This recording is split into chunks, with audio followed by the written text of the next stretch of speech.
அந்த குழந்தைகள் நம்மளை நம்பி கூட வந்துடுவாங்க. ஆனா அங்க போனதுக்கு அப்புறம் அந்த நெரிசல்ல இருந்து அவங்கள வெளியில கொண்டு வருதுன்றது அவ்வளவு சுலபமான விஷயமாக இருக்காது.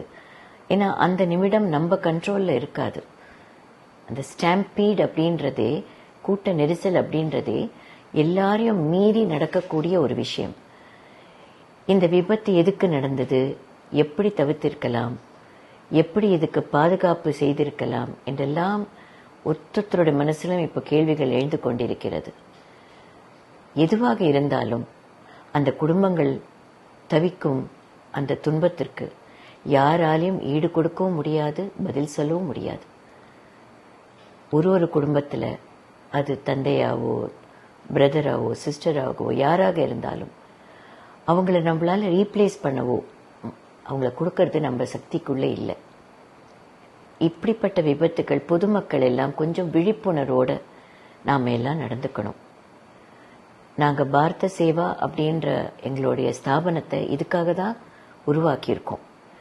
நேற்றுக்கு எங்க ஸ்தாபனத்துல இருந்த வாலண்டியர்ஸ் அந்த இடத்துக்கு போனதுக்கு அவங்களுக்கு முதல்ல ரொம்ப நன்றி.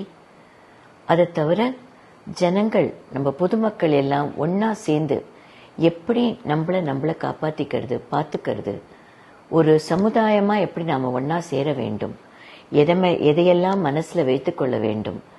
ஒரு நிகழ்ச்சி நடக்கிறதுனா அதற்கு நாம எவ்வளவு தூரத்துக்கு ஒத்துமையாக இருந்து நாம எப்படி கட்டுப்பாடோட நடந்து கொள்ள வேண்டும், இது எல்லாமே யோசிக்கிற தருணங்கள் வந்தாச்சு. ஜனங்களே, பொதுமக்களே, அன்பான தமிழ் மக்களே, எங்கு எது கூட்டமாக சேரும் நேரம் இருந்தாலும் பாதுகாப்பை மட்டும் விட்டுடாதீங்க. குழந்தைகள், பெண்களால கடைசி நிமிஷத்துல ஓட முடியாது.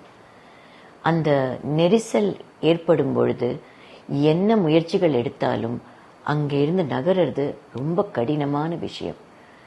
இனிமேலும் இப்படிப்பட்ட நிகழ்வுகள் நடக்காமல் இருக்க எல்லாரும் ஒன்றாக சேர்ந்து, அரசாங்கமும் சரி, பொதுமக்களும் சரி, காவல்துறையும் சரி, இந்த நிகழ்ச்சிகளை நடத்துபவர்களும் சரி, எல்லாரும் ஒத்துமையாக சேர்ந்து இனி இப்படி நடக்காமல் பார்த்துக் கொள்ள வேண்டும்.